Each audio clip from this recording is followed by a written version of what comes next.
Hello বন্ধুরা, আমি শ্রেয়া। আমাদের গল্পগুলোর একটা নতুন ব্লগে তোমাদের সবাইকে স্বাগত জানাই। আশা করি সবাই খুব ভালো আছো, সুস্থ আছো, আর আমরাও খুব ভালো আছি। এবছর নিউ ইয়র্কে জম্পেশ ঠান্ডা পড়েছে গত বছরের তুলনায়। প্রায় -9-10 তো চলছেই সব সময়, আর সেটা ফিল হচ্ছে আরও 2-3 ডিগ্রি বেশিতে, মানে রীতিমতো -14-15 আমরা ফিল করতে পারছি। এতটাই এবছর ঠান্ডা। স্নোও পড়ছে বেশ ভালো, কিন্তু তার জন্য বেড়ানো থামানো যায় না। তো আমরা এই উইকেন্ডে চলেছি ভেরমন্টে, বার্লিংটনে।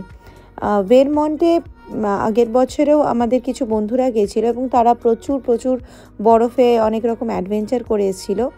তো সেরকম কিছু না হলেও আমরা ভেরমন্টের উদ্দেশ্যে বেরিয়ে পড়েছি। আমরা যাব বার্লিংটনে। আর এখন আমরা পেন স্টেশনের মইনিহান ট্রেন হলে বসে রয়েছি। এখানে এবারের ট্রিপটা আমরা রোড ট্রিপ করছি না, আমরা একদম ট্রেনে বাসে করেই এইবারের বেড়ানোটা শুরু করেছি। আর খুব কমফর্টেবল হয়েছিল জার্নিটা, কারণ ট্রেনে বাসের এখানে খুব মানে আমাদেরও যেরকম থাকে বেশ স্পেশিয়াস ট্রেন বাসগুলো থাকে, আর যথেষ্ট কমফর্টেবল থাকে জার্নিটা। রোড ট্রিপটা একটু এখন এই বরফের সময়টা না একটু ভয়ও লাগে, তো ওই জন্য এবারে আমরা ঠিক করেছিলাম যে আমরা ট্রেনে করে যাব। কিন্তু প্রথমেই একটু বিভ্রাট শুরু হয়েছে, আমাদের ট্রেনটা একটু ডিলে হয়েছে। এখন আমরা এই লম্বা লাইনে দাঁড়িয়ে রয়েছি, যে আপাতত অ্যানাউন্স হয়েছে যে ট্রেন যাবে। তো এখন আমরা ট্রেনে উঠে পড়েছি, আর যথারীতি ট্রেন ছেড়ে দিয়েছে। একটু ডিলে হলেও আমরা যাত্রা শুরু করে দিয়েছি, আর যাত্রাটা খুবই ভালো হয়েছিল। এখান থেকে মানে মইনিহান ট্রেন হল থেকে আমরা অ্যামট্রেকের ট্রেনে যে জার্নিটা শুরু করলাম, এটা আমাদের 2.5 ঘন্টার জার্নিটা। আর সেখানে আমরা অ্যালবেনি স্টেশনে গিয়ে নামবো। সেখান থেকে আমাদের বাসে করে 5.5 ঘন্টা লাগবে বার্লিংটন পৌঁছতে। বাইরের দৃশ্যটা শুরু হয়ে গেছে দেখা। প্রথমে তো একদম সাদা কুয়াশা লাগছিল, তারপর খেয়াল করে দেখলাম নদীর জলটা একদম মানে পুরো ওপরটা পুরো বরফ চাপচাপ হয়ে গেছে। প্রথমে বুঝতে পারছিলাম না, ভাবছিলাম কুয়াশায় সাদা লাগছে, তারপর দেখছি না একদম বরফ চাপচাপ হয়ে একদম জলটা শক্ত পাথর হয়ে গেছে। মাঝে মাঝে জলটা দেখা যাচ্ছে। ভীষণ ভালো লাগছিল, এত মানে বরফ। এবারে আমরাও যথেষ্ট বরফ দেখছি নিউ ইয়র্কে, তাও নিউ ইয়র্কে অনেকটাই কম হয় বরফ, অতটা স্নোফল হয় না। আর এই সব জায়গাগুলো খুব স্নোফল হয়, সেটা দেখেই বুঝতে পারছি। ট্রেন জার্নিটা ভীষণ আরামদায়ক ছিল।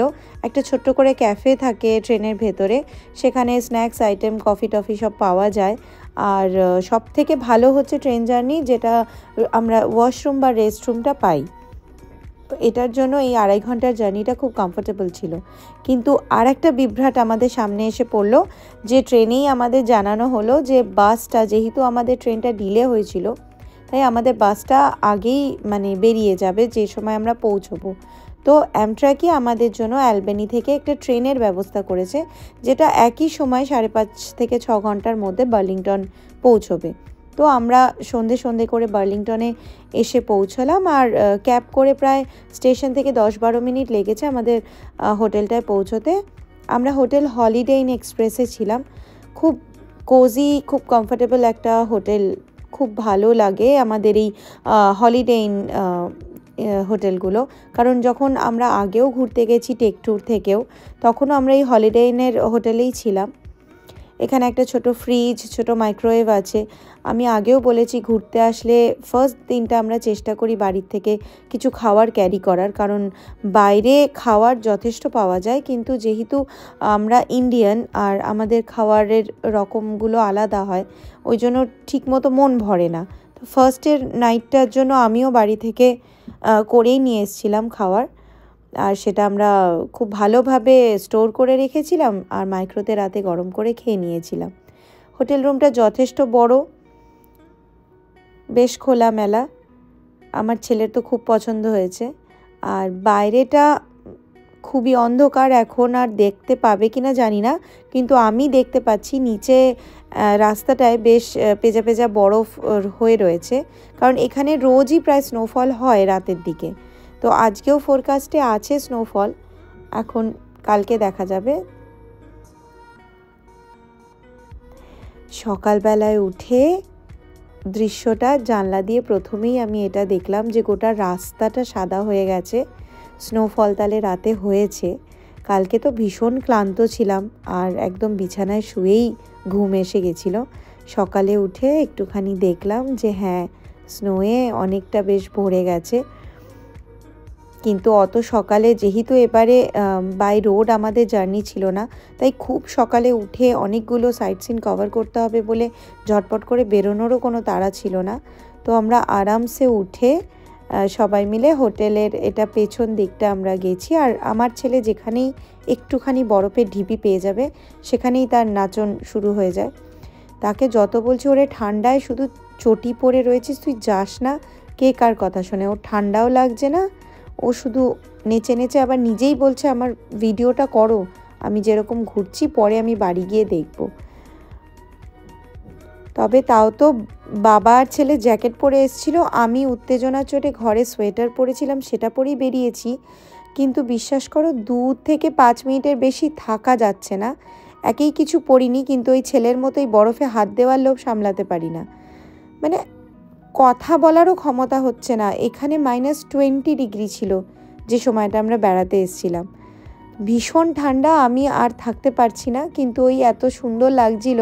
আর সব থেকে হচ্ছে আজকে আকাশটা একদম ঝলমলে।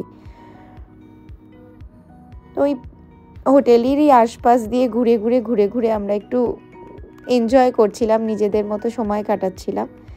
তারপরে এখানে ব্রেকফাস্ট টাইম ছিল, যেহেতু উইকেন্ড, ওই জন্য সকাল 10টা অবধি ব্রেকফাস্টের টাইম ছিল, যেটা বেশ অনেকটা। তো আমরা ব্রেকফাস্ট করে হোটেল থেকে ক্যাব নিয়ে এসে গেছি এখন ওকলেজ পার্কে। পার্কটা ভীষণ সুন্দর, দূরে অত সুন্দর নীল একটা নদী বয়ে যাচ্ছে, চতুর্দিকে বরফ আর ততটাই একদম হাড় কাঁপানো ঠান্ডা।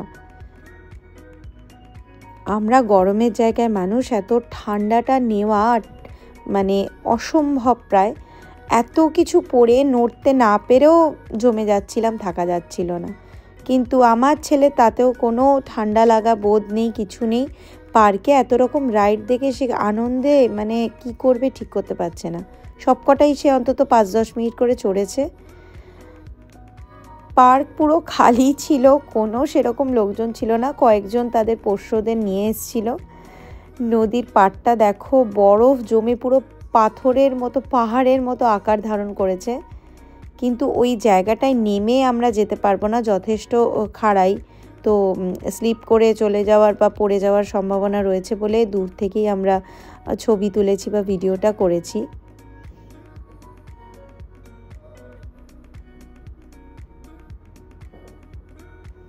ওই দূরে দেখো সব খুব গুটি কয়েক লোকজন, ওই যে একজন অলরেডি বরফে খেলছেন, এরকমই 2-1জনকে দেখা গেছে। আর প্রায় আমরাই ছিলাম, আর কয়েকজন যারা ওয়াক করে তারা হাঁটতে বেরিয়েছে, হেঁটে যাচ্ছে। কিন্তু নিরিবিলিতে আর এরকম বেশ ঝলমলে পরিষ্কার আকাশে ঠান্ডাটাও উপভোগ করতে বেশ ভালো লাগছিল। ওখান থেকে আবার আমরা একটুখানি বার্লিংটন ব্রেকওয়াটারে একটা জায়গা রয়েছে, সেখানটা একটু গেছিলাম। এখানে ক্যাফেটেরিয়া রয়েছে, আমরা ভেবেছিলাম একটু ঠান্ডার মধ্যে গরম গরম কফি খেতে যাব, কিন্তু দোকানটা বন্ধ ছিল, তো সেখানে আর যাওয়া হয়নি আমাদের। কিন্তু এই যে আমি দাঁড়িয়ে রয়েছি, আমার অপোজিটে একটা মিউজিয়াম ছিল। ঠান্ডায় আর মানে একদম জমে পাথর হওয়ার থেকে বাঁচতে গিয়ে আমরা দৌড়ে ওখানে ঢুকেছিলাম। মিউজিয়ামটায় আলাদা করে মানে টিকিট কেটে ঢুকে সব দেখা যায়, আমরা আর সেটা করিনি, চারপাশটা এমনি দেখে ওখান থেকে আবার বেরিয়ে পড়েছি। আর ওই যে বললাম যে রাস্তায় যেখানেই ঢিবি বরফ দেখা যাচ্ছে, এনার নাচা শুরু হয়ে যাচ্ছে। ওর না তো ঠান্ডা লাগছে না তো হাওয়া লাগছে, ও ওর কাজ করে যাচ্ছে।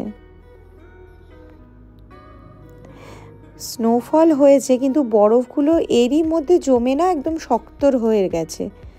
আর বিকেলবেলাটায় সেদিনকে বেশ তাড়াতাড়ি চলে এসেছিলাম, ঘরে এসে 3জনে মিলে হুটোপটি করে গল্প করে খেলাধুলো করে আমাদের কেটে গেছে।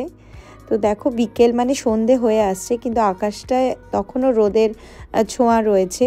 আর চারপাশটা মানে এগুলো ছোট ছোট হোটেলই, কিন্তু দেখতে এত ভালো লাগছিল রাস্তাটা পুরো। পরের দিনকেও আমরা যথারীতি রেডি হয়ে বেরিয়ে এদিনকে আরেকটু বেশি বরফ পড়েছে। তো এটা একদম হোটেলের সামনের রাস্তাটা, এত বরফ হয়েছে। তো আমরা বললাম যে ঠিক আছে, এখানেই যা যা হুটোপুটি করার ছেলে করে নিই। তারপরে আমরা ওখান থেকে বেরিয়ে চার্চ স্ট্রিট মার্কেট প্লেসে চলে গেছিলাম। ওই যে দূরে দেখতেই পাচ্ছ এটা চার্চটা। আর আমরা যখন বার্লিংটনটা সার্চ করছিলাম গুগলে, তো এই স্পটটাই না বেশি দেখা যাচ্ছিল, মানে এটাই এখানের একটু ফেমাস স্পট, যে চার্চ স্ট্রিট মার্কেট প্লেসটা। চতুর্দিকে নানান রকম দোকানপাট দেখতেই পাচ্ছ, আর এত সুন্দর করে সাজানো। প্রত্যেকটা দোকানে মনে হচ্ছে একবার করে দেখি কীরকম এরা সাজিয়েছে, কি আছে। আমরা ঠান্ডার হাত থেকে বাঁচতেও মাঝে মাঝেই টুকটুক করে এই দোকান ওই দোকান ঢুকে পড়ছিলাম। কিছু কেনা সেভাবে হয়নি, কারণ এখানে আর নিউ ইয়র্কে একই রকম সিমিলার সবই পাওয়া যায়, কিন্তু তাও একটু দেখতেও তো ভালো লাগে। তো ঘুরে ঘুরে আমরা দেখছিলাম। আর আমি এত কিছু চাপিয়েছি, মানে মাথা আমার পুরোটা ঘুরছে না, ঘাড় ঘোরানোর অবস্থায় আমি নেই। আর বাবার ছেলে মিলে খুব আমাকে ভেঙাচ্ছে, হেসে যাচ্ছে যে আমি কীরকম পেঙ্গুইনদের মতো একদম শক্ত হয়ে হাঁটছি। কিন্তু এত ঠান্ডায় এছাড়া আমার আর কোনো উপায় নেই, এত কিছু চাপিয়েও আমার ঠান্ডা যাচ্ছে না, কারণ সেদিনকে প্রচণ্ড হাওয়া ছিল। আর আমি তাই দেখে অবাক হচ্ছি, অর্ধেক জনের মাথায় টুপি নেই, মানে জাস্ট একটা জ্যাকেট পরেছে। আর যেরকম উইকেন্ড এখানে মানুষ কাটায়, আনন্দ করে ঘুরে বেড়াচ্ছে, মানে কি করে পারছে, ওদের দেখে আমার আরও শীত করছে যেন। কিন্তু তাও খুব ভালো লাগছিল, হাসি ঠাট্টা মজা করতে করতে ছেলেকে নিয়ে কর্তাকে নিয়ে বেশ আনন্দে এই উইকেন্ডটা কেটেছিল। আর এখানে সবথেকে একটা ভালো জিনিস কি জানো, অনেকগুলো হিমালয়ান রেস্টুরেন্ট, তারপর Nepali, Indian cuisine, Sherpa restaurant অনেক দেখেছি আমরা। আর সেরকমই একটা ইন্ডিয়ান আর নেপালি কুইজিনের রেস্টুরেন্টে আমরা খেয়েছিলাম। এত সুন্দর খাওয়ার, মানে সেই জায়গার ভিডিওটা আমাদের এত খিদে পেয়েছিল যে আর করা হয়নি, কিন্তু ভীষণ ভালো। মানে ভেরমন্টে বার্লিংটনে বসে যে দার্জিলিং স্টাইলের চিকেন মোমো খেতে পারবো এতটাও আশা করিনি, কিন্তু খুব ভালো খেয়েছিলাম। ওই জন্য বাইরে এসে আগে মনে হয় যে খাওয়ারটা বিদেশে বাইরের জায়গায় অতটা ঠিক হবে না, কিন্তু এখনও পর্যন্ত বলতে নেই, যেখানে যেখানেই আমরা গেছি একটা করে ইন্ডিয়ান রেস্টুরেন্ট ঠিকই দেখতে পেয়েছি, বা তারও বেশি। আর খাওয়ারগুলো সত্যি খুব ভালো হয়, আমরা যেরকম খেয়ে অভ্যস্ত সেরকম। বাঙালি না হলেও অন্তত ভারতীয় তো বটেই, তো সেই ধরনের খাওয়ার অবশ্যই পেয়েছি। চার্চ স্ট্রিটে ঘুরতে ঘুরতে বেশ সন্ধে হয়ে গেছিলো। এদিনকেও আমরা বেশ ঘুরে ঘাড়ে বাড়ি ফিরে এসেছিলাম, কারণ পরের দিন আমাদের বেড়ানোর শেষ ছিল। আর এদিনকে আমরা বাস মানে পেয়ে গেছিলাম, আর কোনো কিছু দুর্ঘটনা ঘটেনি। আর বাসটা আমাদের নেওয়ার আগের দিনও উদ্দেশ্য ছিল পুরো প্রকৃতিটা এত সুন্দর সেটা দেখতে দেখতে যাওয়া, এত বড় বড় জানালাগুলো দিয়ে। সেটা আগের দিনকে আসার সময় হয়নি, কিন্তু যাওয়ার সময় একদম ঠিক ঠিক টাইমে বাসটা পেয়েছি। আর দেখো চতুর্দিকের অবস্থাটা, পুরো মোটা বরফের চাদরও বলবো না, পুরো ব্ল্যাঙ্কেটে মোড়া, আর আমরা তার ওপর দিয়ে যাচ্ছি। এত ভালো লেগেছে। বাস জার্নিটা 5.5 ঘন্টার, জায়গায় জায়গায় বাস স্টপ আছে, থামছে বাস, আর কিছু কিছু যাত্রী উঠছে। আর গোটা রাস্তাটাই এরকম বরফে মোড়া, দূরে পাহাড়টা পুরো নীল, মানে দেখে মনে হচ্ছিল যে সুইজারল্যান্ডেই এসে গেলাম নাকি। খুব ভালো লেগেছিল এইটা, মানে এক্সপিরিয়েন্স করার জন্যই এটা আসা আমাদের, আর সেটা দেখতে পেয়ে খুব ভালো লাগছিল। 5 ঘন্টার জার্নিটা এতটুকু বোরিং লাগেনি আমাদের, এগুলো এত সুন্দর জিনিসগুলো দেখতে দেখতে। এখানে এসে প্রকৃতির অনেকগুলো রূপ দেখলাম, যেমন এই শীতকালে পুরো ন্যাড়া গাছ, আর নয়তো পাতা থাকলেও একদম কালো হয়ে যায় ঠান্ডায় শুকিয়ে। আবার যখন নতুন পাতা বেরোতে শুরু করে, সবুজে সবুজ হয়ে যায় হয়তো এই জায়গাগুলো। আবার যখন ব্লসম শুরু হয় তখন পুরোটাই গোলাপিতে ভরে যায়। আবার ফলের সময় সব লাল, হলুদ, কমলায় ভরে যায়। তো এত রকম একই জায়গার মধ্যে এই অভিজ্ঞতাটাও যে জীবনে হবে সত্যি ভাবিনি। বারবার বলি, যে এগুলো জীবনের বিরাট বিরাট সম্পদ, এগুলো সঞ্চয় করে নিয়ে যাচ্ছি, স্মৃতিগুলো। বাসটা বেশিরভাগই তো একদম ধুধু এলাকার মধ্যে দিয়ে যাচ্ছে। আবার এরা যেরকম সব জায়গায় হয়, একটা লোকালয়ের মধ্যে দিয়ে যায়, সেখানে ছোট ছোট দোকানপাট সব কিছু থাকে। আর মধ্যে মধ্যে যেহেতু লোকালয়, চার্চ থাকে, যেমন এখন দেখতে পাচ্ছি দূরে একটা চার্চ রয়েছে, দেখো। খুব ভালো লাগে লোকালয়টা আসলে, তো অবশ্যই ভালো লাগে। বাড়িঘরগুলো একদম পুতুলের মতো কি সুন্দর ছোট্ট ছোট্ট সাজানো একদম।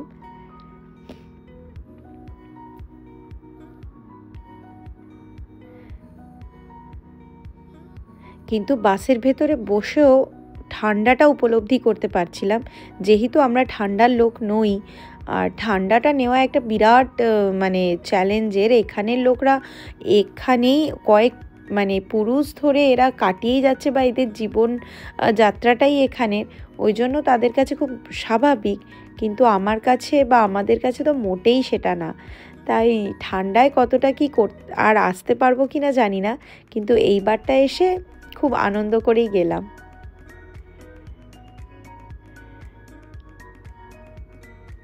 কি সুন্দর লাগছে বরফের মধ্যে ওই বাড়িগুলো। আর তারপরেই দেখো এরকম ধুধু করছে পুরো পার্বত্য অঞ্চলের মতো, শুধু গাছ আর গাছ, আর দূরে বরফ আর বরফ। ভীষণ ভালো লাগছিল। এখানে 5.5 ঘন্টা জার্নির পরে আমরা আবার অ্যালবেনিতে নেমে সেখান থেকে অ্যামট্রাকের ট্রেন ধরে আবার সেই পেন স্টেশনে মোহিনীহন ট্রেন হলে গিয়ে নেমেছি। সেখান থেকে আবার বাড়ি যাওয়ার ট্রেন ধরেছি। তো আমাদের এই বেড়ানোটা মোটামুটি স্যাটারডে থেকে শুরু হয়েছে, মানডেতে গিয়ে শেষ হয়েছে। মানডেতে ছুটি ছিল, আর সানডেটা পুরো আমরা ঘুরে বেরিয়ে আনন্দ করে কাটিয়েছি। তো এইরকম ছোট ছোট জার্নি এগুলো করাই যায়। আর অ্যামট্রাকের ট্রেন লাইনে নিউ ইয়র্কের এরকম অনেক জায়গা সুন্দর সুন্দর করে ঘোরায়। তো এইবারে জার্নিটা তো আমাদের খুব ভালো লেগেছে। আর তোমাদের ব্লগগুলো কেমন লাগছে অবশ্যই জানিও আমাকে, তাহলে অন্তত খুব উৎসাহ পাই আমি। আর যদি ভালো লাগে প্লিজ লাইক করো, কমেন্ট করো। আর যদি আরও ব্লগ দেখতে চাও তাহলে সাবস্ক্রাইব করো, তাহলে আমি আরও নতুন ব্লগ বানানোর উৎসাহ পাবো। আর অবশ্যই তোমাদের সাথে সেগুলো শেয়ার করব। নিজে আনন্দ পেলে বা এত সুন্দর সুন্দর জিনিসগুলো দেখলে সবার সাথে ভাগ করে নিতে খুব ভালো লাগে। হয়তো অনেককেই আমি চিনি না বা আমাকে অনেকে চেনো না, কিন্তু ভালো লাগে সবার সাথে শেয়ার করতে।